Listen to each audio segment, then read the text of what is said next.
Bharatiya Janata party के शासन के दौरान पूरी तरह से बिगड़ चुकी है, ध्वस्त हो चुकी है।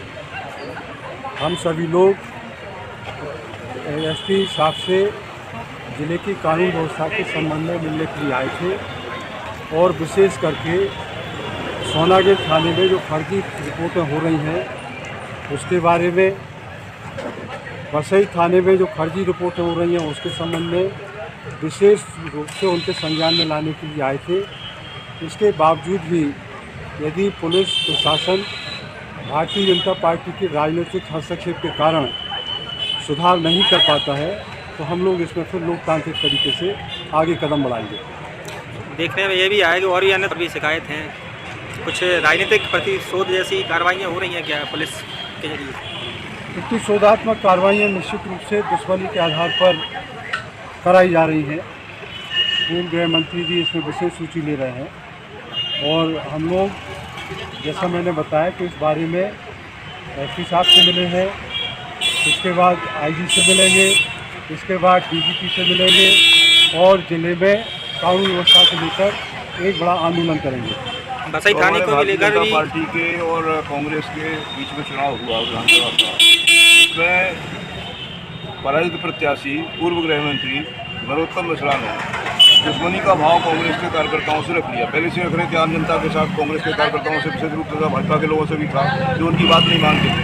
अब उन्होंने पुलिस का ज़्यादा सहारा लेकर और बसई, सोनागढ़ और समस्त दतिया विधानसभा क्षेत्र के थानों में कांग्रेस के जो मतदान एजेंट थे, गणना एजेंट थे, कांग्रेस के जो कार्यकर्ता थे, उनको परेशान करने का काम थानों को सौंपा है और उनके लोग यह काम कर रहे हैं। आज माननीय विधायक जी के नेतृत्व में हम सब मिले थे और हम लोगों ने कहा है कि यदि यह सब व्यवस्था नहीं सुधारी गई तो दतिया में एक बड़ा जन आंदोलन होगा कांग्रेस के नेतृत्व में।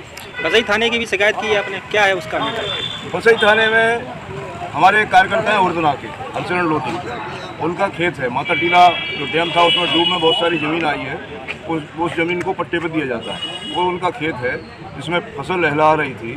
वहाँ पर एक सरमल राय नाम का भारतीय जनता पार्टी का कार्यकर्ता कहें या जो भी कहें वो था, अनुराग तिवारी, वहाँ पर एक रेंजर है, मंत्री के दामाद, पूर्व मंत्री जी के दामाद, पूर्व विधायक जी के दामाद, वो रिश्तेदार उनका बहुत खास है, मुँह लगा है और उसने हमारे कार्यकर्ता के खेत में जाके लैट्रिन की। कार्यकर्ता ने उसको रोका, लोधी जी ने, हरचरण ने, तो इस बात पर मारपीट हुई। उन्होंने कहा कि अगर हमारे खेत में आप फसल उगी हुई है, लहरा रही है, लैट्रिन करो, गंदगी फैलेगी, पानी जो हम देंगे, तो इस पर वो लड़ने लगा, मारपीट करने लगा और उसके पश्चात उल्टी हमारे कार्यकर्ता के खिलाफ 323, 294 और 506 की कार्रवाई हुई है। उसके संबंध में भी हम लोगों ने एसपी साहब को ज्ञापन सौंपा है और इस तरह की कार्रवाइयों को रोकने की मांग की।